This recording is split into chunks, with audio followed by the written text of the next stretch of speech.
Hello, everyone. My name is Evie Lupine. Welcome back to my channel. And today we are continuing our interview series, and we are going to be going over a much requested topic, which is non monogamy, polyamory, and the kink community. And today we are joined by Dr. Liz Powell. And Dr. Liz, would you like to introduce yourself to the audience for anyone who might not be familiar with your work? Sure. So, hi everyone. I'm Dr. Liz. I am a psychologist, an author of Building Open Relationships, and I basically help people have great sex, to find the sex and relationships that they've always looked for so that they can live their best and most authentic lives. I know a lot of you probably listening to this right now are not super familiar with exactly what polyamory or what non monogamy means. So, maybe to start off this conversation, can we just define what is non monogamy? What does that entail? And then possibly also some different ways that one might be non monogamous. Yeah, non monogamy is an umbrella term for anyone who practices a relationship style that is not strictly monogamous. So that could look a huge variety of different ways.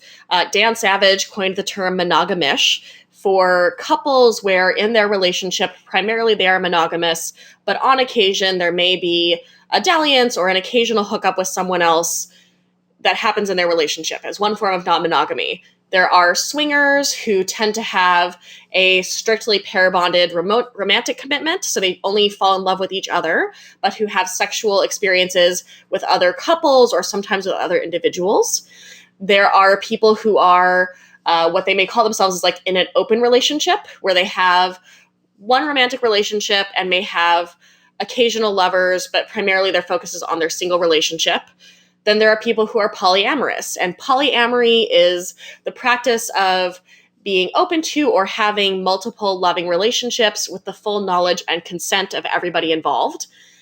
Polyamory can be hierarchical, wherein there are people who have more power than others in the relationship structure. So people who are primary partners get a say in what happens with each other's secondary or tertiary partners. It can be non-hierarchical, wherein there isn't that power imbalance, but people may still have some partners they see more often, some partners they're more connected to, but there's no partner who gets to tell them what to do in their other relationships. There is relationship anarchy, which sounds really weird and dangerous, but is just a relationship style that focuses on interacting in relationships as autonomous individuals. So relationship anarchists have no rules in their relationships. They may not even have agreements in their relationships. The idea is to empower your partner to do what feels best for them with their body and their heart and their time as much as possible, and then to decide within that where you want to interact with them. Relationship anarchists also don't see a distinction between friendships and romantic or sexual relationships. So you could have a romantic or sexual relationship that is less important in the way that they view their relationships than like a friendship that they've had for a longer time. There's also solo polyamory, which can look very similar in some ways to relationship anarchy. And I think in a lot of ways, solo polyamory was coined as a term because a lot of the people who did relationship anarchy at first were kind of jerks. And so solo polyamory is a version of polyamory where it's practiced as an autonomous individual, and the goal is to promote autonomy in each other's partners as much as possible. So people who are solo poly may not want to ever cohabitate or share finances or have children or get married or those other markers of what we call the relationship escalator, which is really beautifully encapsulated by the children's rhyme. First comes love, then comes marriage, then comes the baby in the baby carriage. So solo polyamorous look at this way that we are proscribed to do relationships and decide to unpack those different elements and look at how to let each relationship find its own level without a need for it to progress further in order to continue. Yeah, those are all great definitions, and I actually hadn't heard that before in terms of relationship anarchy and the relationship between like friendship versus romantic relationships and that kind of different type of prioritization, because at least from my experience I see a lot of people, especially with hierarchical poly, where there's sort of the different spheres of influence that people have over your life, right? There's sort of the acquaintances and the casual friends, and then the good friends, the best friend, the secondary partners, the primary partner, and then you kind of nestled in the middle of that nesting doll of different relationships. But with all of these different relationship styles, one of the things that a lot of people wonder about, and I certainly wonder about myself, is do you see this as a relationship choice where people choose to be in these types of relationships as a tool that works for them, or is it more of an orientation where these relationship preferences are the way that the person is wired and they would be deeply unhappy in another type of relationship style, similarly to maybe how a gay person would be unhappy being in a straight relationship? I think there's really a mix. I think that some people are definitely wired for monogamy, and some people are definitely wired for polyamory. I think that if a lot of folks knew that non-monogamy was an option, more people might choose it. And when we look at generational effects, that plays out. People who are millennials or younger are much more likely to be non-monogamous than those of generations older than them, with the exception of Peggy Kleinplatz, who's a sex researcher, did a really fascinating study on couples who believed that they were having really great sex. And over half of the couples surveyed who had been together 30 years or more were non-monogamous. A lot of people do monogamy because it's what's expected and it's what's accepted. And it's hard to move against that grain. And I do think that there are genuinely some folks who are monogamous. That is just how they function. I know for me, I am polyamorous. For me, it is an orientation. I could choose to do monogamy, but I don't think that it would suit me nearly as well as doing non-monogamy. And when I have been monogamous in the past, for the most part, it has just not felt like the right fit for me. Again, I think there's a large number of people in the middle who could go either way, who with the right partner or in the right circumstances could be monogamous, or in the right circumstances, in the right context, could be non-monogamous. Yeah, and I think along those lines, there's another concept I don't think you specifically mentioned, which is monopoly, where one person is monogamous in the relationship and then their other partner is polyamorous. And I got a lot of questions specifically dealing with this. Is that something that's common? Is it something that tends to work out long term? And is it something that is just sustainable overall? I mean, that's a really complicated question. I don't think monopoly is common. I think that people who are newer to non-monogamy may find themselves in a monopoly situation if they're trying to take a previously monogamous relationship and transition it to a non-monogamous relationship. However, monopoly tends to only work when the monogamous person is genuinely supportive and happy for their person dating other people. That is not as common as what I more commonly see, which is that the monogamous person doesn't want to lose their relationship, so they'll agree to doing non-monogamy or letting their partner be non-monogamous, but they don't feel good about it, and they have a lot of resentment and pain and hurt built up from it. That situation comes out of this really toxic narrative a lot of us are fed, that like love is all you need, love fixes your problems, if you love someone enough it'll work. And that's bullshit, to be frank. Love is not all you need. Love is not even close to the basis of what you need for a strong or healthy relationship. And people focus on the emotion that they feel for someone in a way that keeps them from recognizing when something is not the right fit and when something is not working. Again, monopoly can work when the monogamous person is just genuinely great with their partner being polyamorous. When they're like, yeah, honey, I have no desire to do this with other people, but like, you go do whatever you want to do. I have also seen monopoly be more successful when the monogamous person starts dating the polyamorous person when the polyamorous person already has pre-existing relationships. Because then there's never an assumption that it will be monogamous. Can it work? I mean, sure, look, anything can work. However, I think it is a much higher bar to clear. And do you have any advice for people who do find themselves in that situation where a partner comes to them and wants polyamory and they're monogamous and they're not really sure if they're going to be okay with it or not? How do you navigate those waters? So the first thing I would say, Franklin Vo and Eve Rickert in their book, More Than Two, have this phrase that they return to over and over again, which is that the people in the relationship are more important than the relationship. If you're ever in a relationship where you are having to sacrifice your own happiness in order for the relationship to continue, that is something to evaluate and to explore.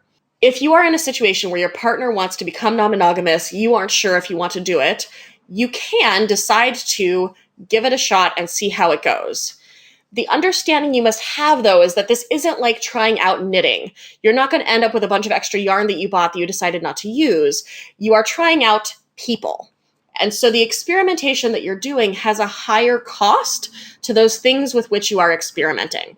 The other thing they say in their book over and over in More Than Two is that, like, people are not things, right? You cannot treat people as things. When we view non-monogamy as a thing that we can just try out for funsies and close the relationship back up if one of us gets upset, what we're saying is that the other people who we're bringing into our lives don't matter as much as our relationship continuing. And that's something, again, to be aware of and to explore. A lot of folks are hesitant to go to a partner and say, look, this just isn't a fit for me. We want to have like a really serious reason for a relationship to end. I'm a therapist. I have a lot of clients. I've had a lot of clients come to me where 4 or 5 sessions in a row, they've talked about the same conflicts with their partner. And I ask them, like, why is this a relationship that you're still in? And they'll say to me, well, I love them. And it's not like they've done anything terrible. It's just, we're just having problems, Yeah, we haven't gotten along for months. And like, yes, this has been a conflict for us for 3 years, but like, they've never hit me. They haven't said anything terrible. I'm not like miserable. I'm just not happy. And the argument that I would make is that relationships and sex are not endurance sports. The idea is not how long can you put up with something? How long can you deal with this relationship? I think we need to bring more of like a KonMari, a Marie Kondo approach to the ways that we think about dating and sex and kink, which is if it's not bringing me joy, why am I keeping it? I have to decide to keep things in my life rather than decide to get rid of them. The default is things that aren't fitting me go, and I have to actively make a decision to keep them instead.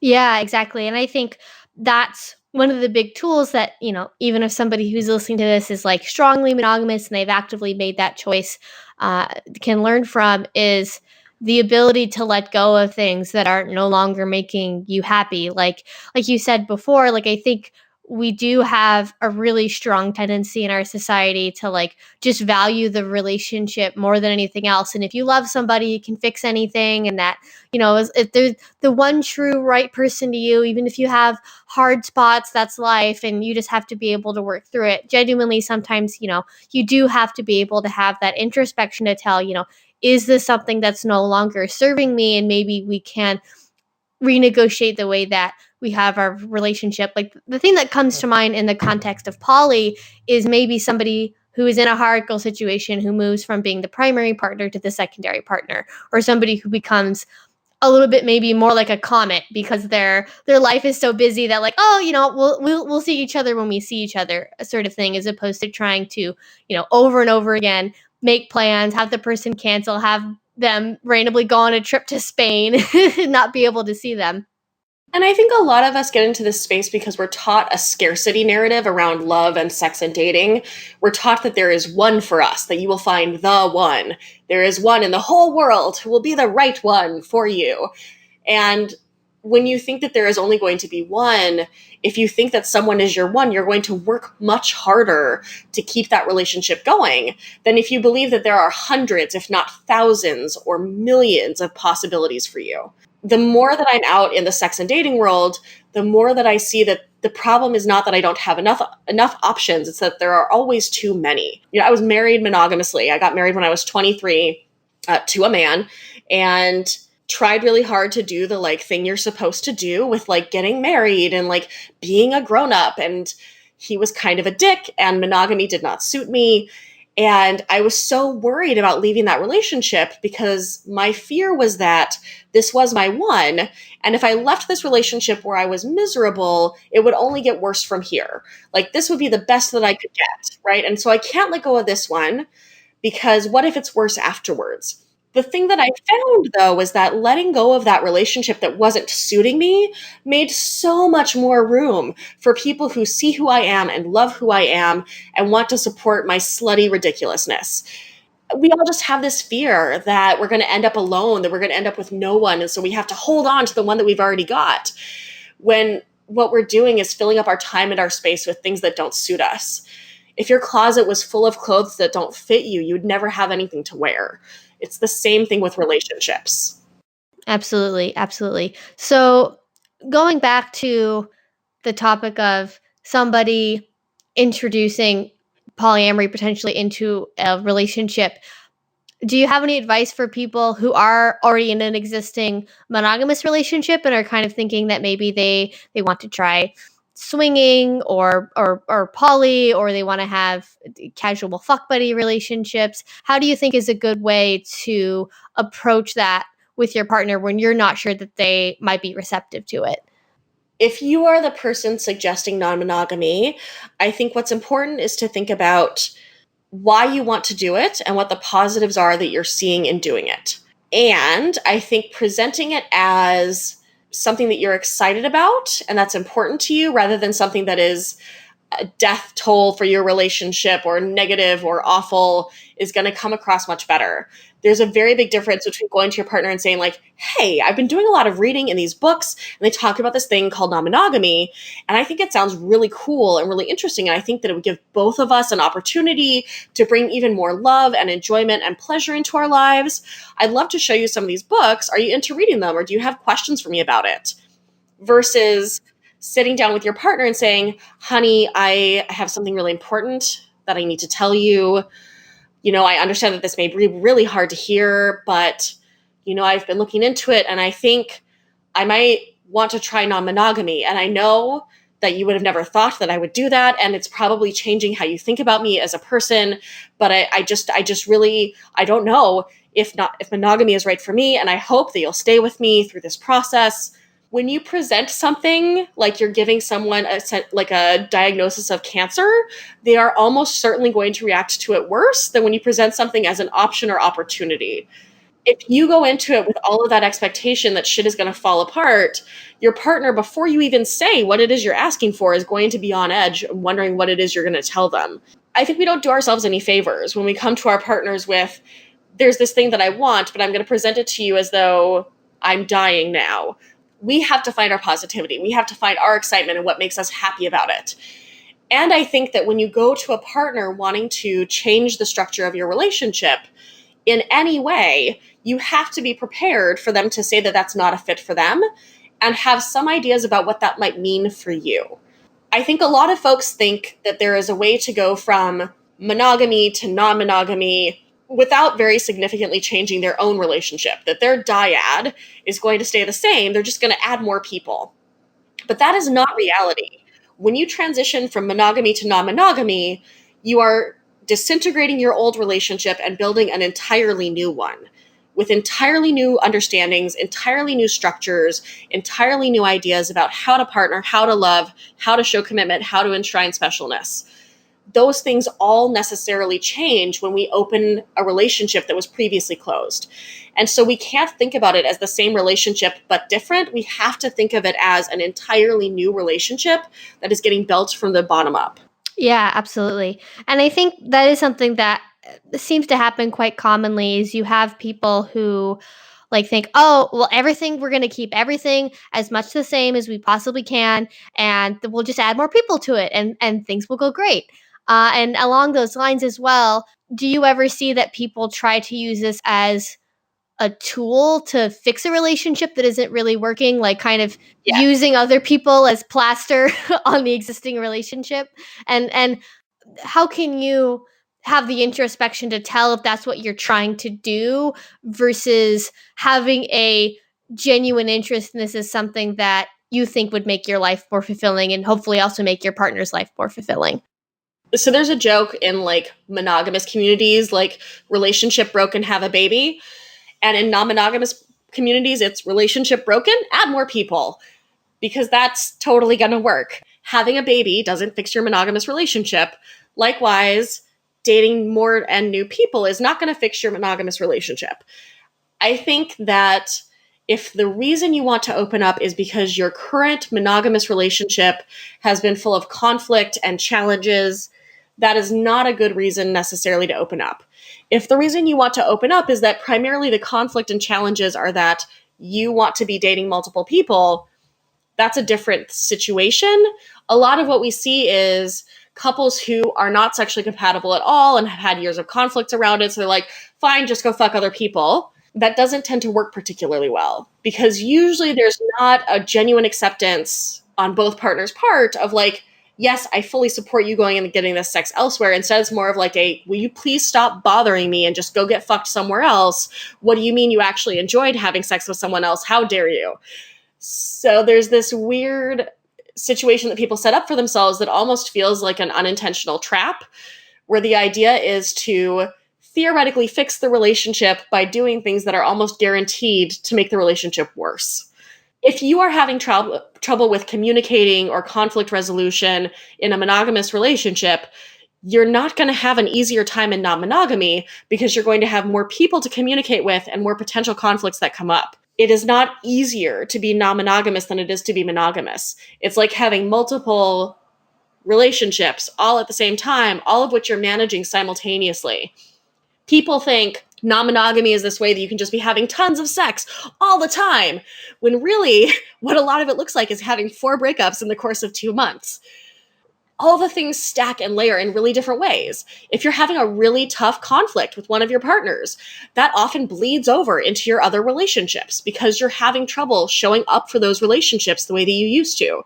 If you experience a death in the family, you might have more people to support you, or you might have more people upset that you don't have time for them anymore. It is not going to be easier to do non-monogamy than it is to do monogamy. The kinds of skills are the same, the kinds of tools are the same. However, you're having to apply them more, and there's more interaction between those variables. How do you go about, once you've decided, okay, we're doing polyamory, non-monogamy, open relationship, whatever label we're using now, how do you go about navigating and setting up boundaries, and in particular finding that balance between setting a boundary that's important to you versus trying to control your partner's behavior in a negative way, if that makes sense? Sure. I think the best way to start thinking about this is to create a strong distinction about the way we use the terms boundaries, agreements, and rules.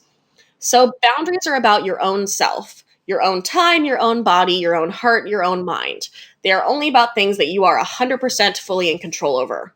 Agreements are things by 2 or more folks that affect some other folks who can have a say in the renegotiation of that agreement. So if Jim and Cindy have an agreement that they use condoms with other partners, and Jim starts getting really close in his relationship with John, and they want to stop using barriers, the 3 of them would discuss that either all 3 together or in different pairs to come to a conclusion about that agreement together.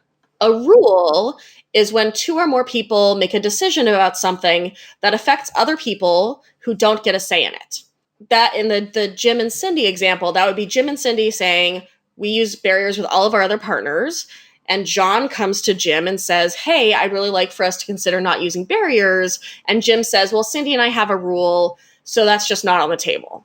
When we think about relationships, a lot of people, when they are newer to non-monogamy, want a lot of rules because rules feel safe.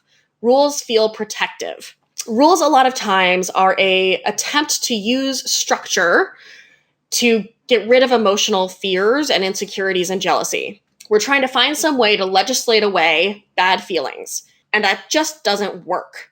What we tend to do when we turn to these rule-based, legislative, structural-based answers is actually give our partners more opportunities to hurt us and give ourselves more opportunities to feel nervous and afraid and worried because there's more stuff we have to be policing, right? We have to be more aware of things. The more that we turn towards our own boundaries and thinking about how we have power and how we have control, the easier it is for us to feel like we are getting what we want and need and to make the decisions that are actually in our best interest. If we take like barrier use or STI testing, right? I can have a boundary for myself that I only have sex with people who get STI testing regularly and that I use barriers for any things that go inside of my body, unless we negotiate something regarding those barriers that involves like they're getting very regularly tested and I know who their other partners are and what those partners' STI testing looks like. In that situation, I'm giving myself a way to make decisions and to put myself in charge of what happens with my body. If I have an agreement with my partner that we always use barriers with other people, I'm giving some of that power up to someone else and making it so that the 2 of us have to decide what I do with my body. If there's a rule then someone else is letting me know what decisions are available to me about my body. And I'm answering to someone else about how I make those decisions. On the flip side, if my partner has a boundary and I know what their boundaries are, I can make a decision based on how their boundaries are set up and how they tend to interact in those spheres about what kinds of things I feel comfortable doing with them. If my partner and I have an agreement and they're going out and seeing other people, then I can mostly trust that they're going to stay by that agreement, because if they need to change it or want to change it, I know that they can come to me and we can talk about it. If we have a rule, it is far less likely that my partner will feel comfortable or empowered to come to me and let me know when a rule isn't working for them. And so that often it creates this system of feeling like we have to like monitor and police what our partner is doing, because rather than it being about them making a decision, it's about them following our decision.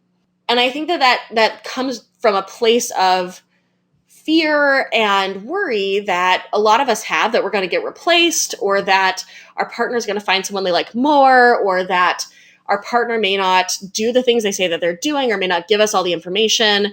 And for the most part, you probably shouldn't be dating someone who you can't trust to give you all the information. And if you feel like you can trust your partner to give you all the information, if you feel like you can trust your partner to operate with your best interest at heart and to think about how things will affect you, then having rules is not necessarily the best option. The only way to make sure that a rule is followed 100% of the time is to handcuff yourself to the person and never sleep. Because otherwise, they can break that rule and you may never know. When we operate from a place of boundaries, we are fully controlling what happens for ourselves. And so we're never in that space of having to police someone else. And that, for most of us, when we can get there, feels much better than having to monitor what someone else is doing. Yeah, I mean, getting to that point of freedom is such a relief for a relationship. I know a lot of people who are maybe nervous about going into this are really, really worried about what their partner is going to be doing, that they're actually going to, respect their agreements and respect the rules that they've made. And I absolutely agree that if you cannot trust someone to follow the boundaries that you've set up, then maybe this is not the right relationship to be exploring these sorts of things in. It goes back to a little bit of this, using other people as plaster for another relationship issue where, if somebody already has issues trusting their partner, adding more people to that is not suddenly going to make them more trustworthy in your head. It's probably going to make it harder for you to believe when they say that, like, oh yeah, we'll use barriers. Oh yes, I've seen their STI results, so on and so forth, right? And I think, the Maya Angelou quote is really powerful here of, when someone shows you who they are, believe them. I have totally been the person who turned to rules as a way to try to fix a structural problem. I was dating this guy and he had this thing where he would we were non-monogamous. He could tell me anytime that he wanted to hook up with someone else, I would cheer him on. He would have sex with someone else without barriers and not tell me about it until after he and I had already had sex again. And he did this multiple times. One of my greatest skills as a non-monogamous person is that I have tons of compersion. And so compersion is happiness for someone else's happiness. It's being excited when your partner tells you about a date they have with someone else. It's when your best friend tells you they got a promotion at work, that joy you feel for them, like that's compersion. I have so much compersion. I love it when my partners are getting super laid and having great dates and having amazing times with other people. So for you to not tell me more than once that you're having sex with someone, and then to have sex with me without barriers, without telling me you had you had done that, it's so many layers of problematic. And so rather than breaking up with him, I just started instituting all these rules to try to force his behavior into what I wanted it to be and to like make him be different for me, rather than accepting who he was and how he was showing me he was. He had shown me that he was not someone who was in a place to communicate about how he was using barriers or who he was having sex with. And I needed to make a decision for myself about what that meant for me. That decision probably would have been, I can't be having sex with this person. But because I didn't want to give up having sex with him, instead I tried to make him be different so that I could get what I wanted. And that's not healthy or ethical. Like you said, when somebody shows you who they are, you have to believe them. And if somebody is repeatedly breaking rule number 1, they're not going to listen to rules 2, 3, 4, 5, 6, 7, 8, 9, 10. Like if they're all about the same thing, they're not going to magically be like, oh, well, one rule about this thing wasn't enough of a motivator. So now that I have 10 rules all related to this one thing, I guess now I have to start taking it seriously. Like, that's not usually how humans think about rules. Well, and I think a lot of people get drawn into conversations when there has been what one party perceives as a breach of trust about like legislating exactly what the rule said. Well, you said I have to tell you when I have sex with people, but you didn't tell me how long it could be. So it's been 5 days. I know now you wanted to hear it in 24 hours, but you weren't clear about that. So this wasn't actually a problem. And as soon as we feel drawn to this space of like rules policing, there's some kind of problem happening. I think there's a difference between a conversation of like, oh, I'm hearing that you're really upset that I didn't tell you for 5 days that I had sex with someone. How can I, in the future, have this not be a conflict? I'm sorry that I didn't know what you needed, and in the future, I will make an effort to be able to do this in a more reasonable way. Like, what does that look like for you? Versus, well, I mean, I was going to tell you. We hadn't had a conversation yet. And so, yeah, you asked before I told you, but I was going to tell you. You don't know that I wasn't going to tell you. And you didn't say how many days I had to tell you anyway. So, like, I really didn't break the rule. When we get into that, like, very lawyerly policing of what exactly a rule means and trying to get into the minutia, there's a problem already. And we need to figure out how to address the problem rather than trying to refine the rule. I know we've already been having a great conversation. I do want to make sure that we maybe start getting into a little bit more kink intersections with non-monogamy. And one of the first things that comes to mind for me on this subject is unicorn hunting. I would love to hear maybe your definition of what unicorn hunting is, what you think of the term, and the behavior that people associate with unicorn hunting. If it's a healthy thing, if it's an unhealthy thing, or air quotes around healthy and unhealthy, because objective versus subjective, and yeah, just what is unicorn hunting? The most common version of unicorn hunting I have seen is a cis, primarily hetero appearing couple is looking for a hot bi babe to complete their relationship. And this hot bi babe will love both of them equally, have sex with both of them equally, and she will have no other partners, and like understand that their relationship comes first. That like the couple that's picking up the unicorn, obviously their relationship comes first, and she needs to be willing to like integrate into their life in the way that they've built it.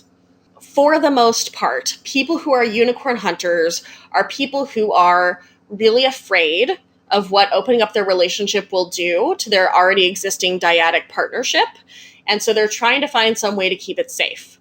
And the safest way to do that is to say, we're changing nothing about us. We're just going to pull someone else in to the prefabricated spot we have made for them, and then everything will be safe and okay.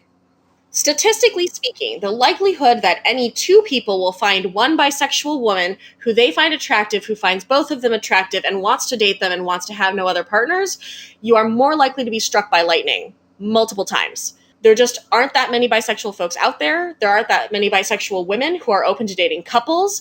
There aren't that many bisexual women who will find both of you equally attractive. It just isn't likely. There is always one or two stories of someone who found it, but the hope that you will be one of those lucky ones is about as likely as you winning the lottery. Someone always wins the lottery. It is unlikely to be you. In addition, the structure of unicorn hunting is at its core deeply flawed in the ways that it enacts power and control over the person that is being brought in. One of the best quotes I've seen about this, which also applies to hierarchical polyamory, is there will be many deep, impactful, emotional conversations about your relationship, and you will be present for none of them. When you are the unicorn in this situation, you're being brought into a situation that has already been decided for you, where who you're going to have sex with, how you're going to have sex with them, where you're going to live, how that's going to look, what's open to you has already been decided before you even enter the picture. What you want or need has not been considered and doesn't seem to matter to these folks. People like this, I think, would be better off finding a really great sex toy or a sex worker that they can work with regularly. Because if what you want is something you can play with that isn't going to have its own wants and needs, you want a sex toy, you want an object, you don't want a person. If you want someone who you can tell them to do exactly what you want, and then they'll leave when you want them to, what you want is a sex worker. This is not something that most human people are looking for.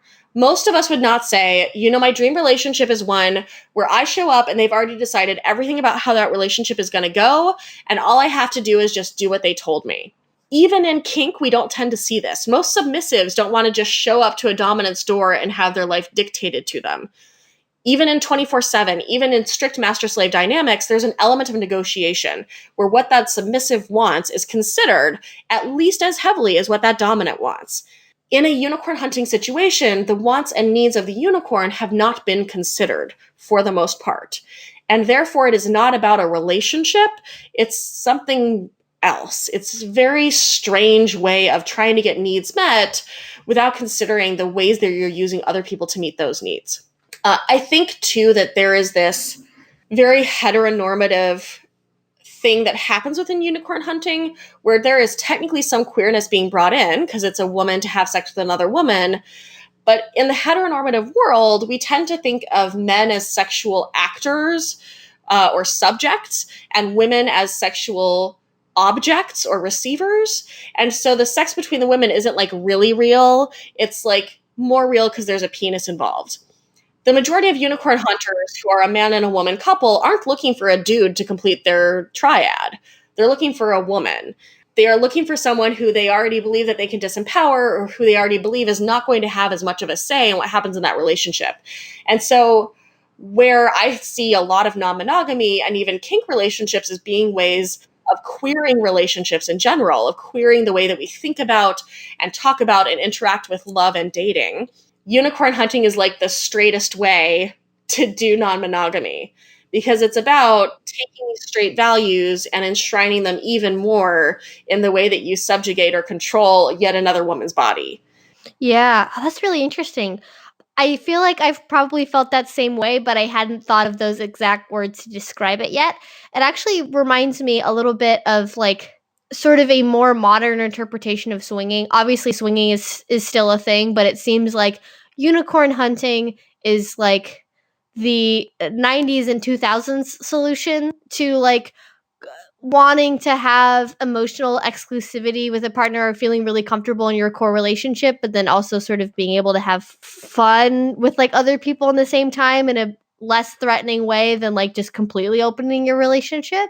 But then at the same time, I think swingers interacting with other swingers who kind of all understand what swinging is about and the extent that it affects your relationships is very different from somebody, going on FetLife and making a personal ad saying, hot young couple seeks third bi woman for like sexy fun times or whatever they say in their ads, right?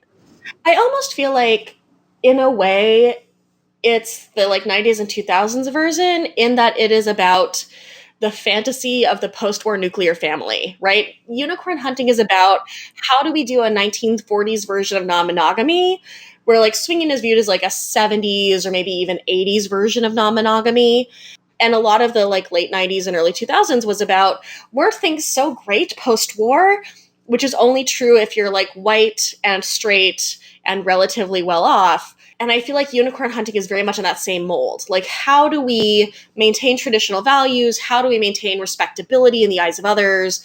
How do we stay as closeted as possible and as close to like what mainstream monogamous folks do as possible, but like still have a little bit of difference? And I have so many rants against respectability politics, against the ways that we feel that we have to denigrate those who are more different from the mainstream than we are so that we can fit in, which we see in like the ways that a lot of women make patriarchal bargains, or the ways that people of color feel a desire to denigrate other people of color so that they can be closer to white mainstream, or that the gay marriage push was largely about we're just like you except with a different gender partner, rather than looking at how do we queer the way that we think about marriage and commitment and relationships.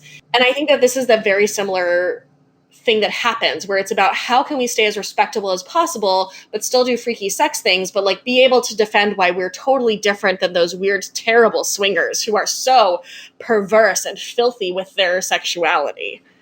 Yeah, definitely. Do you have any advice for maybe people who have kind of looked towards like having a third as being the best option for the relationship, but rather than doing it in this way that has all of these maybe negative things baked into it, how can you do that in a way that is ethical?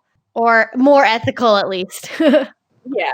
I mean, I can imagine a way that someone could theoretically only date as a couple and have it be ethical, but I think it's going to be really freaking hard. I think the easiest way to remain ethical in the way you conduct your relationships is to let anyone that you're dating date each of you as individuals rather than being a package deal. I think that in the hetero dating world, if a woman at a bar was picked up by a dude, she was really into him, they got back to his place, and he was like, so look, I really want to hook up with you, but we can only hook up if you'll also hook up with my friend. We would all say, this is clearly terrible and wrong. Why would you ever do that? Whereas in unicorn hunting, we can say that it's fine because they're a couple. Of course you can say that it's only okay for them to hook up with you if they hook up with your wife. No, no, it's not. If you really only want to date and hook up as a couple, you are going to have a more challenging time. That is just the reality of it.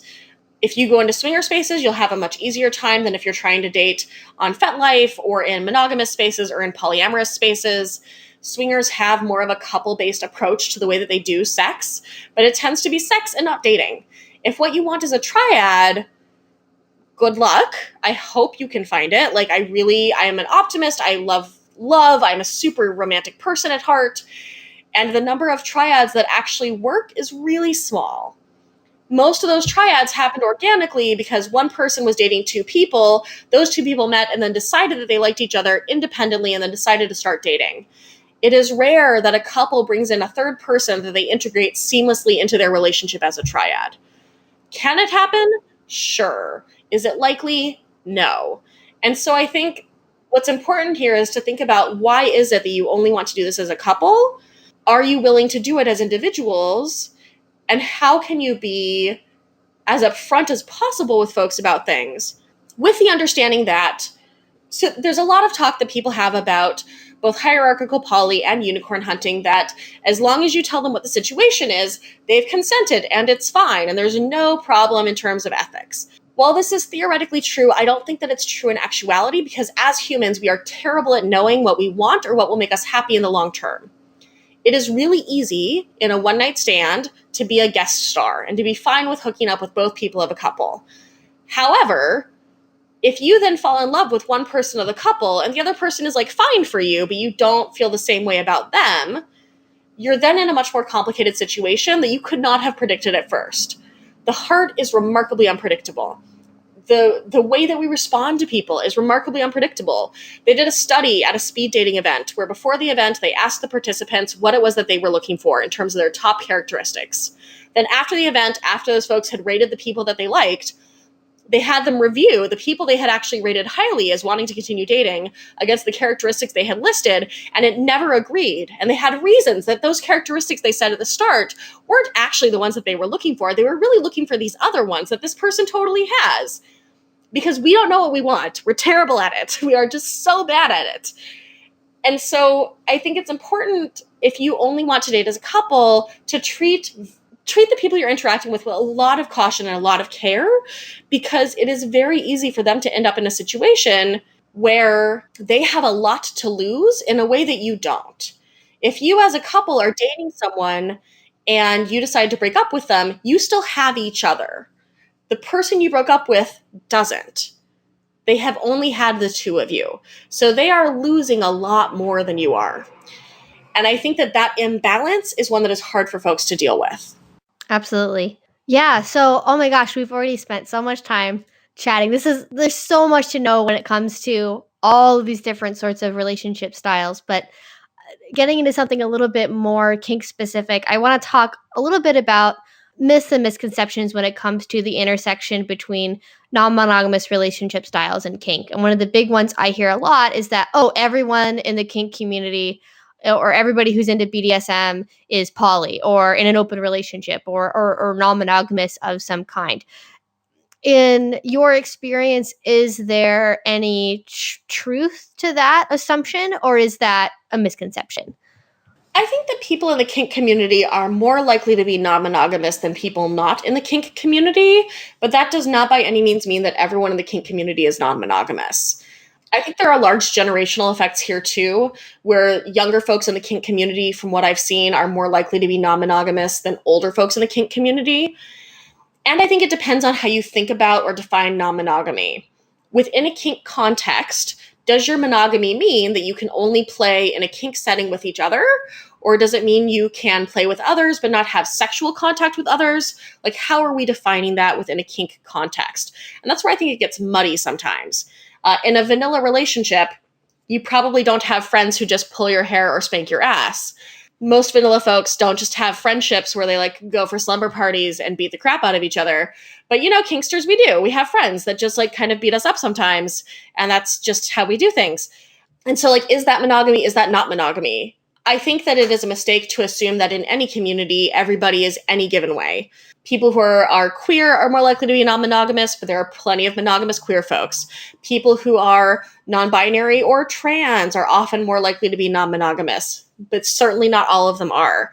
People who are kinky are more likely, but definitely not all of them are. I would say, though, that I think, as with any relationship, monogamous or otherwise, it's really important to negotiate what you mean by terms like monogamy or commitment or exclusivity. Kink does a good job of this in some ways. Like usually in significant kink relationships, we negotiate uses of certain titles or certain activities that are like allowed with others or not allowed with others. But I think that in a lot of our relationships, we use terminology in a way that we assume our partner means the same thing, but that they don't necessarily mean the same thing. Like there have been several studies where they ask people like what's okay within a monogamous relationship. And some people say that even fantasizing about someone else violates monogamy, or watching porn violates monogamy. Some people say, however, that sleeping in the same bed with someone else doesn't violate monogamy. Making out with someone else doesn't violate monogamy. I think it's important to negotiate what your terms are. Within the kink community, when you're saying monogamy, does that mean never any pickup play with other people? Does that mean no regular play partners? Does that mean no use of specific titles? I think it's important to figure out like what that means for each person involved in those different activities. Absolutely. Yeah. And that's the big thing is everybody has a different way of defining each one of those things. And I think maybe some of this misconception is you see somebody, at a dungeon one night playing with one person, and then you go back the next week and you see them playing with somebody else. You go, oh, they must be non-monogamous. Like, especially if you are a monogamous person and your definition of monogamy would mean that the only person you play with is your existing romantic sexual life partner. Like looking at somebody playing with multiple other people, the assumption is that, oh, well, they must be non-monogamous then, even if that's not how they personally define it themselves. Yeah, and I think that there's the question here that comes up in a lot of kink communities about, is kink sexual? And the answer is maybe. I've definitely had non-sexual play partners. I've definitely had very sexual play partners and everything in between. And if you're someone for whom kink is pretty much always sexual, seeing someone play with other people would indicate to you sexual non-monogamy, because for you, that's how you think and feel. Where if someone does a lot of like play that's not particularly sexual, they might be in a monogamous relationship and play with a dozen people. There's no one size fits all answer here for sure. So with that in mind, moving into not just playing with other people, but then also having potentially multiple power exchange relationships. I think another one of the stereotypes we see a lot is the presumably polyamorous, non-monogamous dom who has multiple submissives or slaves. But then at the same time, we don't really see the reverse of that, where we have a polyamorous submissive with multiple dominant or power exchange partners on the opposite side of the slash from them. Again, is that something that you have also observed? Do you think there is some truth to that? And when it does come to maybe having those relationship styles where you are somebody who's a dominant with multiple S-type partners, how do you navigate building that in an ethical way? I definitely have seen that it is more common for a dominant to have multiple submissives than for a submissive to have multiple dominants. And I think there are a bunch of reasons that happens. One reason I think is that BDSM culture and communities is very topist. So most classes are taught for tops. Most perspectives are done for like, how do tops do things? We talk about tops creating scenes and bottoms having boundaries. There is this way that we center a lot of how we think about how kink operates on what tops are doing. And I think that in that way, we give a lot more agency and more of a subject space to the tops, where bottoms are treated more as receivers, objects, participants, right? I think that it is totally possible for a submissive to have multiple dominants. And I think that there's more complication in the overlap of multiple dominants than there is the overlap of multiple submissives. If I, as a top, have multiple submissives who I'm giving homework to, that's a very different experience than if I, as a submissive, have multiple dominants giving me homework. What if their homework conflicts with each other? What one of them is asking for is the opposite of what another is asking for. What if they're giving me way too much homework all at once? And so I have like 6 different homework assignments and I only have time to do 2. What if 2 of them want me to call them daddy and I only want to call one of them daddy? Like, it becomes more complicated to manage those multiple relationships, I think, especially because we don't tend to empower submissives to be as assertive in asking for what they want and in saying what doesn't work for them. I think that our communities are really great at empowering tops in talking about those things. We're not so great at telling submissives and bottoms that they have every freaking right to do all of their negotiations out of role, that they are totally able to let folks know what doesn't work for them. The most common way I see this playing out is like usually an older dominant who has a bunch of submissives. If it's an older dude, usually it's a bunch of very young, conventionally attractive girls or women, young women, usually 19 to 22 is what they tend to pick, who are not allowed to have sex with or play with anyone else. We see a lot of, I see occasionally a dom who's in like her 40s or 50s who will have a bevy of male submissives, most of whom have never submitted to anyone else because male submissives tend to always be hunting for a dom. And so they'll just glom onto the first one that they find sometimes because unfortunately there aren't as many of them. And I think that power dynamic gets really problematic really quickly, particularly if there's an age difference or an experience difference, if there's a racial difference, any of these things that go along the societal lines of oppression versus privilege are going to make it much more complex when you bring DS into it. Because in a theoretical perfect world, a woman submissive would feel totally fine negotiating on an even playing field with a man dominant.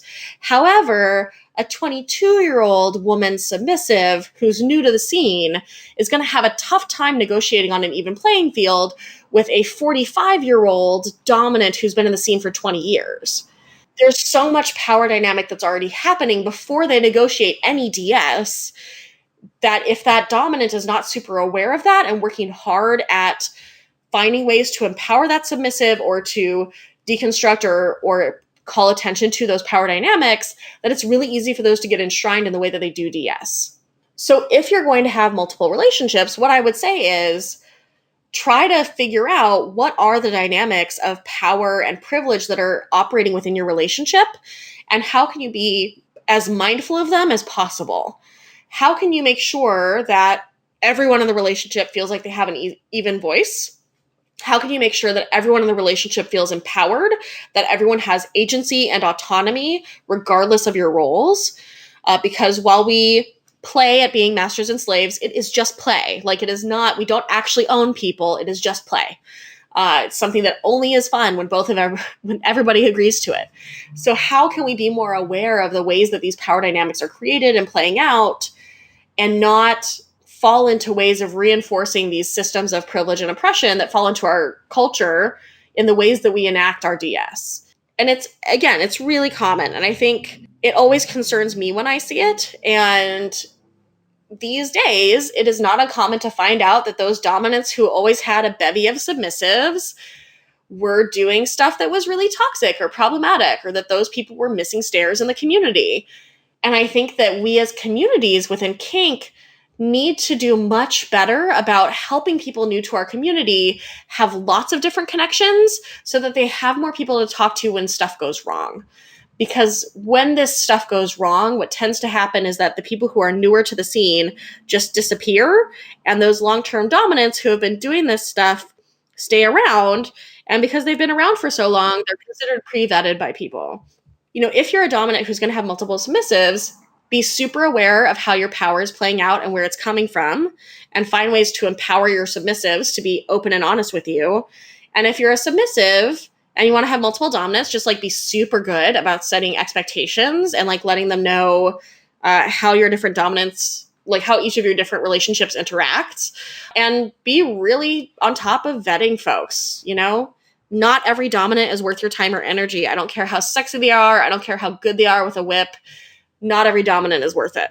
Yeah, just like every boyfriend's not worth it, or every girlfriend, or every partner. Like, just because the sex is really amazing or they know how to tie you up just right, does not mean that they are the capital T, the one for you at that particular moment in time. Like, that's something that's really important to keep in mind. And absolutely, vetting is so important, and it's one of those things I wish, like, when people entered the kink community, we could just give them a little pamphlet that said, here's all the things that you need to know and the things that you should watch out for, because vetting as a concept in the vanilla world just, like, doesn't exist. Maybe it kind of does for, like, oh, I'm going to tell my best girlfriend that I'm going to the bar and that I'll talk to her later that night, or maybe I'll text my mom or something else. But like, the concept of needing to be that vigilant with the people you choose to enter into relationships with is just totally off of the radar of what we teach kids when they're teenagers and learning how to navigate relationships, or even when they become older and they're kind of exploring for themselves. It's just not something that exists in our lexicon. Yeah, and I get it. Look, I mean, I just got out of a relationship 6 months ago with what my friend Kenna lovingly calls the devil dick, where like the sex and the kink were so hot, and like, damn, was the relationship terrible. And I eked that out for a year and a half because the sex and the kink were so hot. And damn, was the relationship terrible. And it was terrible in exactly the ways all of my friends who knew this person had told me it was going to be terrible. I did my vetting and I just didn't listen because the dick was too good. And I've been in the kink scene for a long time. I've been doing this for a long time. I'm not a spring chicken. We're all gonna fuck it up. But especially if you're new to the scene, like, don't hop in with the first dominant who wants to play with you. Take a lot of time, make a lot of friends. Just give it some space. You're gonna have so many years to get beaten all of the lovely ways. Yeah, exactly. And something that somebody actually brought up as a question is they wanted to know how to deal with, I think they phrased it as like, it was like new partner frenzy, which I would typically call like new relationship energy, but I can see that maybe there is potentially not only that overlap with new relationship energy when you're in a non-monogamous relationship, but then also having the issue of sub frenzy like together at the same time. Do you have any advice for how to deal with that when you do end up with a situation, where like, oh my god, this is so amazing and I just want like more of this and all of it all the time as frequently as possible? Yeah, so the thing about new relationship energy or sub frenzy or all of these is that you are biochemically high. You are not sober. Your body and your brain have been hijacked by a whole cocktail of chemicals, and it can take 6 months to 2 years for them to play their way out. If you would not make a decision about where to go to college when you were high, you probably shouldn't make a decision about entering into a long-term DS dynamic while you are high. When you are new to the kink scene and like you've suddenly found this group of people who do these things you've always been curious about, and now you want to try everything all at once, it can be really tempting to jump all the way in and just like try every activity with every person and find your dominant who's going to completely control you and make you his slave. And that temptation often ends up in stuff going real wrong. I promise you, you have so much time. It will never hurt you to go slower. It is so much more likely to hurt you to go faster.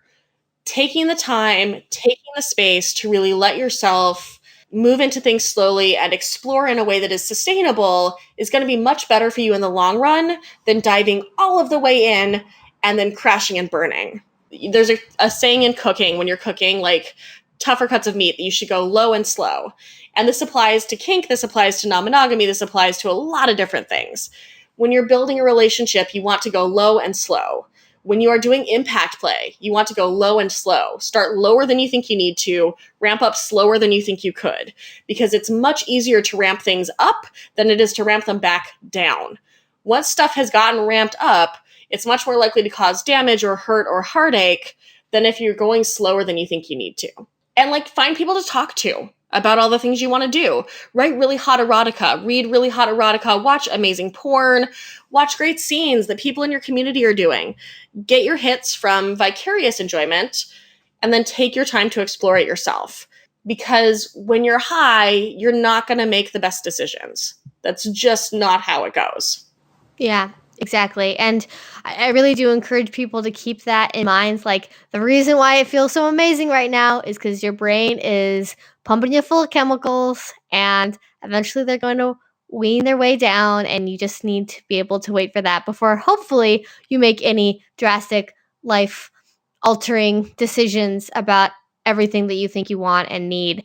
One of the other things that, of course, always comes up when you talk about polyamory is jealousy. And I feel like I would not have, I feel like I would not be doing a service to the people listening to this podcast if I didn't at least bring up the concept of jealousy, because it's the number one thing that I hear when, at least when people ask me about it, is like, oh my gosh, how do you deal with jealousy? How, like, what do I do when I'm feeling jealous? How can I like process it?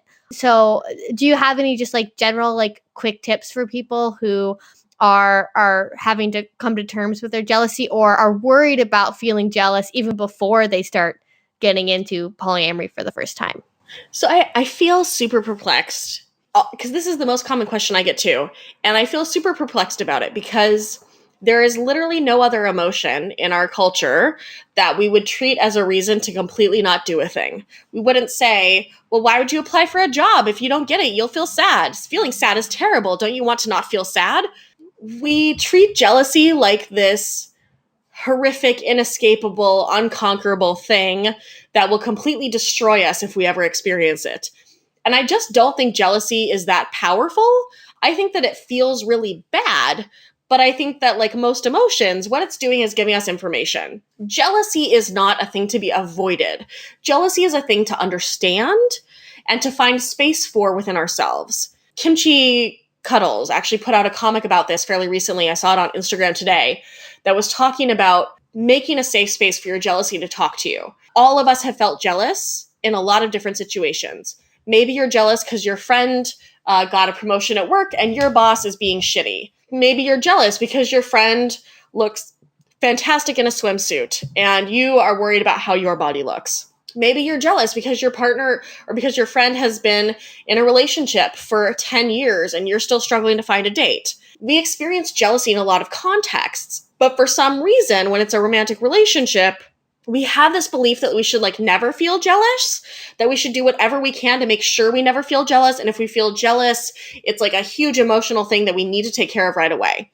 A lot of times, jealousy is about things that we aren't getting from our partner that we need, but that we haven't known to ask for, or it's about insecurities we have about ourselves, or it's about things that we wish that we had, but that we don't actually want to take away from our partner. There's a lot of different things that jealousy can be. I don't think there's a lot of people who talk about non-monogamy as like this beautiful, enlightened, you'll never feel jealousy and you'll be so happy all of the time. And like, that's bullshit. I'm really great at compersion and I also get jealous. These things aren't opposites of each other. They don't cancel each other out. They're dimensions of a similar emotion. All of us we are ramped up monkeys, right? We are creatures that are simple animals that are trying really hard to find love and belonging and safety. And anything that threatens those things to us is going to feel like the end of the world. Humans as a species are particularly risk averse. Even when compared to other species, we are very, very scared about losing things to such an extent that we don't take nearly as many risks as would be statistically helpful for us. And I think that that's where a lot of this jealousy comes from. We're so worried about losing the thing that we have that we get caught in the pattern of that fear or that insecurity or that longing and can't see things as clearly as we might otherwise. Are you going to feel jealous if you do non-monogamy? Sure, you probably are. You probably are going to feel jealous in monogamy anyway. So I don't know that it's all that different. I think that there might be more opportunities for it, but I don't know of any monogamous relationship where the partners have never been jealous related to each other. Sometimes it's jealousy about a work connection with a friend. Sometimes it's jealousy about amount of time they spend away from the kids. Sometimes it's jealousy about the relationship they have with parents. Like, there's all different ways that jealousy plays out, but it's treated as this like single reason that non-monogamy can't work. There is no relationship that is jealousy proof, and there is no relationship that is going to be free of jealousy. I think instead it's more helpful to think about, why is this jealousy happening? What is it telling me? What is it teaching me? And how can I make space for that in my life rather than trying to like shut it up, shut it down, or avoid it at all costs? We do just become really afraid of like feeling jealous, and that can prevent us from doing things that might otherwise be really fulfilling and good for our relationship. And I think, I don't remember exactly which book this is from, because I think most of the books of polyamory reference this as jealousy not necessarily being one emotion of itself, but being a constellation of other feelings you're having, and trying to kind of open up the box of jealousy and see what's kind of hidden in there. Is it envy that my partner's doing things that I'm not able to do? Is it insecurity that like the people that they're seeing are more attractive than I am? Is it a fear that I'm going to lose this relationship eventually? And kind of being able to unpack all of those little nuances can be really helpful, but it does take a lot of work. And maybe in a monogamous relationship, you're not forced to do that in the same way that you are in an open one, but it is still something that is really valuable, and despite how hard it is somewhat of a necessary process, it seems like. Yeah, and Reed Mihalko has a great course on this that he calls like the 8-armed octopus of jealousy, where he looks at different factors that play into jealousy related to security in oneself, security in the relationship, a whole bunch of different components that can play into it. And it's not, I think that this is, in American culture, we have a lot of difficulty grappling with our own like shadows or the dark parts of ourselves. And that's to our detriment. We all are messy, complicated wrecks for the most part. People who seem like they have it together usually are just like better at creating that persona. Most of us are messy and complicated and kind of a disaster in some ways. And we're all going to have parts of ourselves that we feel afraid of or ashamed of, or that we don't want to honor and acknowledge. And we do that at our own peril. You have to make friends with your shadow. You have to find a way to acknowledge and honor those pieces of yourself that you wish you could kill instead, because those pieces aren't actually going to go away. They're just going to get sneakier. We have to find ways to be okay with the fact that we're not perfect and that we're shitty at things sometimes, and that sometimes we feel ways we don't want to feel. When you make that space, it gives you the ability to transcend it and become better. Okay, I have two more questions I want to go over. One would be, I was actually listening to another podcast earlier today that somebody had recommended to me that's called Unpopular Culture. And they have 2 episodes that deal with kink. And the first one is just like a general overview of like what our fetish is, and, sort of a more clinical approach, like from the DSM of like what fetishes mean. And then the second one was more tailored to the BDSM world. But in that conversation, the interviewee, Samantha Manowitz, who is a professional sex therapist, brought up a little bit about open relationships, because there is so much of an overlap sometimes between those two worlds. And in that, she mentioned that she sometimes observes that jealousy can be weaponized in polyamory, both in terms of using jealousy to control another partner's behavior. So in the sense of, well, it makes me feel really jealous when you go out on a date with other people if you haven't gone out on a date with me first. So if you ever want to go out on a date with other people, you have to go on a date with me first. But not only that, but as well, kind of using jealousy as a tool to minimize other people's responses to things. So if you're going to a partner and saying, hey, it made me feel insecure when you met up with somebody in OkCupid and like didn't tell me about it first, and somebody going, oh, well, that's just jealousy, you're just gonna have to deal with that on your own. Is that something that you've observed as well? And do you think this is an issue? Sort of what's your perspective on this sort of maybe more negative interaction of jealousy in a relationship? Oh, totally. Like, I love Sam. She's great. I saw her earlier this year at a conference. I think that jealousy is a boogeyman in non-monogamy in kind of the flip way that it is in monogamy. In monogamy, it's the reason you can't do non-monogamy. Well, you'll feel jealous, so it's just not doable. It's not even possible. Whereas in non-monogamy world, it's like, no, we never feel jealousy. We're enlightened. We're beyond that. People don't feel jealous, they feel compersion. And neither of those narratives are true. You can absolutely do something even if jealousy is going to happen, and feeling jealousy does not make what you're feeling or experiencing invalid. And I think that a lot of that invalidation is stuff we can also do to ourselves. I know in one of my relationships, I wanted so bad to be perfect poly that I didn't call my partner out on behavior that was shitty because I wanted to be okay with it. I wanted to find a way to just accept whatever they were doing and like be okay with it and like be fine and make my own decisions and like not be impacted by them. And like they're just making their own choices when really what they were doing was some really shitty stuff that was unkind, inconsiderate. And I think because I didn't want to be jealous, because I'm like Dr. Liz, I'm the non-monogamy person, I'm supposed to be good at this, I couldn't acknowledge the ways that I was being hurt. And I have seen, well, that's just jealousy, you need to deal with it, lobbed at people as a way to like shut down a conversation where someone might need to take accountability or responsibility for things that they had done. You know, I talked about the people who did relationship anarchy, especially early on, being largely jerks. A lot of them are people I would call relationship libertarians, where their approach was, your feelings are your problem. I'm going to do what I want to do. If you have feelings about it, you need to deal with it. And it is true objectively that like our feelings are ours to deal with. However, in a relationship, if someone has done a thing that impacts me, I am fully within my rights to talk with them about that and to give them that feedback. I think most of us are really terrible at receiving feedback that we've done something that hurts someone else. We don't do a good job of practicing that. We tend to try to avoid those situations instead. And getting better at being able to sit with someone's hurt or disappointment and acknowledge their experience before trying to defend yourself or talk about why you were fine or like why this wasn't a problem is a really helpful skill. And I think too that we need to look at the reality of humans doing these things, that like none of us are going to be perfect at them ever. I think a lot of the, well, you're just jealous, so you need to deal with it, comes from a space of being in that moment okay with things and wanting your partner to be as okay as you are and wanting to hold them to the standard of, well, if we're good non-monogamous people, we don't get jealous, so why are you breaking this social contract? I think that all of us at non-monogamy are going to be shitty at it a fair portion of the time.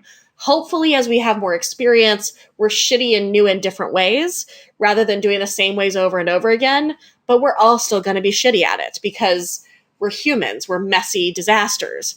And I think that we need to make more space for our partners to also be messy disasters and to find grace for them and to find understanding for them and to find that same grace and understanding for ourselves when we're not living up to our ideal of who we need to be.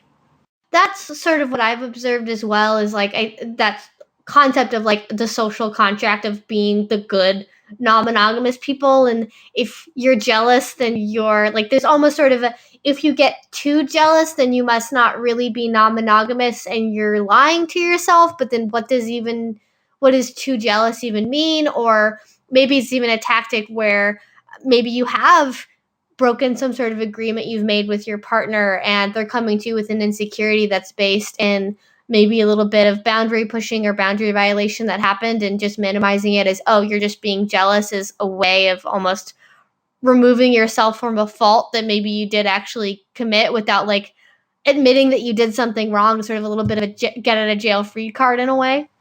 And I think that a lot of that comes from, again, we all want to be right and we all want to be the best we can be. And I think sometimes that means that we lose track of how to be kind with each other and how to be kind with ourselves when we mess up or when we aren't living up to that best that we can be. We're never going to all be the best we can be. You know, I'm Dr. Liz. If you read my book, I have a lot of great ideas and theories, and I try my best to live up to those in all of my relationships and in the ways that I move through this world. And I'm human. So if you date me, Liz the person, it's not going to be like dating Dr. Liz in the book. There's going to be a lot of similarities, but I'm not going to live up to that 100% of the time. Not because I'm not trying to, not because I don't want to, not because I don't give a shit about other people, but because I am a flawed, messy human. And I'm doing my best, but I'm going to fuck up. When I get into that space of being not okay with fucking up or what I think is fucking up or not being at the place that I wish I was, it can make it so that I ignore stuff that is a genuine problem. And on the flip side, if I'm so obsessed with, well, I'm doing this right, why can't you just get on this page? I'm not going to be able to hear the ways that I'm impacting others. And I think all of us need to practice that. We all need to practice, how can I hear how I have impacted others without making it about like my worth as a person, and with an openness to figuring out if there's stuff I actually do need to change. Because sometimes we are wrong. Sometimes we're not as wrong as the other person thinks we are. Mhm. Sometimes the other person is hurt and we didn't do anything wrong, but that doesn't erase their hurt. And we need to get better at hearing all of those different pieces.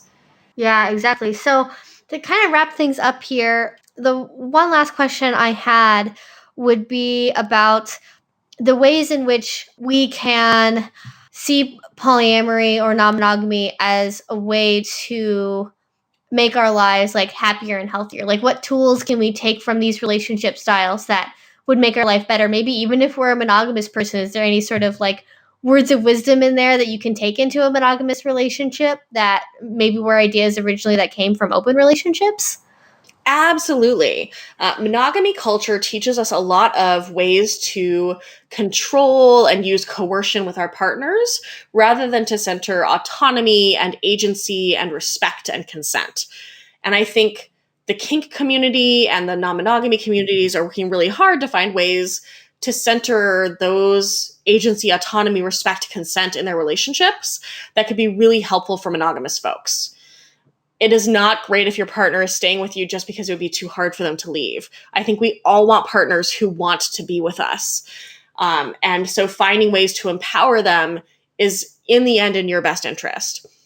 In addition, I think that kinksters and non-monogamous folks, by necessity, often develop tools for communication that a lot of monogamous folks don't. Because it's a lot easier to glide through in monogamy and in vanilla communities than it is in kink and non-monogamy. You just have more stuff you need to communicate about in non-monogamy. So if you don't have good communication skills, you're just talking about your relationship all the time. You're never having a relationship.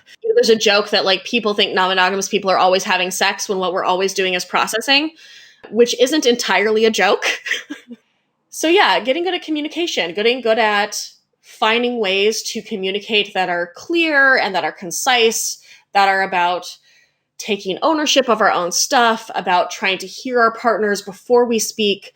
Like those are really important tools. And also finding ways to tap into your own desires and be assertive about them is another really important thing that non-monogamy and kink too could teach a lot of folks who are even vanilla and monogamous. You know, non-monogamy is all about following your spark, about finding the people who spark joy in you and exploring things with them and experimenting with them and exploring yourself in those contexts. And I think that in monogamy, it's easy to sometimes fall into a feeling of every day being the same. And there can be some comfort in routine, but there can also be stagnation.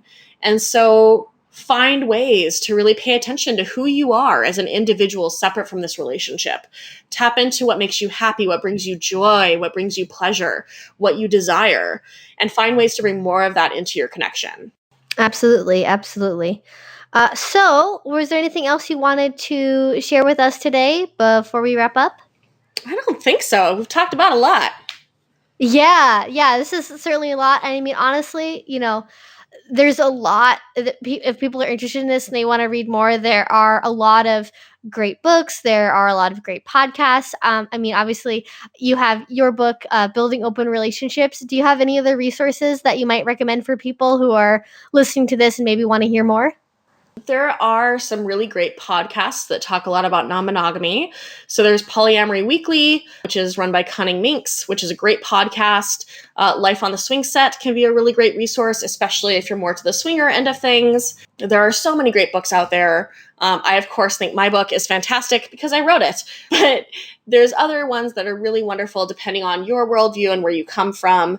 And I think, too, if you're interested in things like relationship anarchy or solo poly, there are specific websites for those things to help you understand those a little bit better. So I believe it's solopoly.net.